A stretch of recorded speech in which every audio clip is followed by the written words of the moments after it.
Жылдан мәлімдеме тарады. Барша қазақстандықтар көріңіздер. Сәлеметсіз бе, қымбатты көрермен, арнамызға қош келдіңіз. Сәлемде және Қазақстанда болып жатырған соңғы жаңалықтарды алғаш қатарынан біліңіз келсе, арнамызға жазылыңыз, лайк басуды ұмытпаңыз.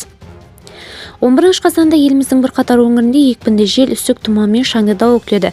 Көптеген облыста жоғары және жоғары өрт қаупі сақталуда.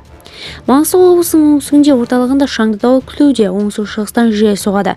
Облыста жоғары өрт қаупі сақталады. Ақтау қаласының оңтүстік-шығысында, оңтүстік-шығыстан жел соғады.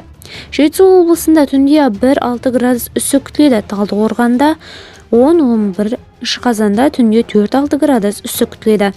Атырау облысының батысында найзағай күтілуде. Күндіз облысының солтүстігінде, шығысында шаңды дауыл. Шығыстан, оңтүстік-шығыстан жел соғады. Атырау қаласы оңтүстік қазанда оңтүстік-шығыстан жел соғады. Түркістан облысында оңтүстік-шығыстан жел соғады. Облыстың тау асуларында күші 15-20 миллисекунд. Ақтөбе облысының батысында оңтүстігінде, шығыстан, оңтүстік-шығыстан жел соғады. Ақмола облысының оңтүстік батысында жоғары өрт қаупі сақталуда. Абай облысының оңтүстігінде жоғары өрт қаупі сақталады. Қызылорда облысының орталығында, шығысында шаңды дауыл күтіледі.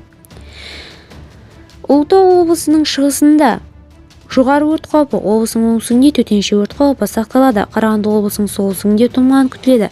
Солтүстік Қазақстан облысының шығысында оңтүстіктен жел соғады. Батыс Қазақстан облысында жел оңтүстік-шығыстан соғады. Қостанай облысының оңтүстігінде төтенше өрт қаупі күтілуде. Облыстың оңтүстік батысында жоғары өрт қаупі сақталады. Жамбыл облысының таулы аудандарында тұман күтілуде. Алматы облысының солтүстігінде, оңтүстігінде 3 градус үсік күтіледі. Облысының солтүстігінде төтенше өрт қаупі сақталуда.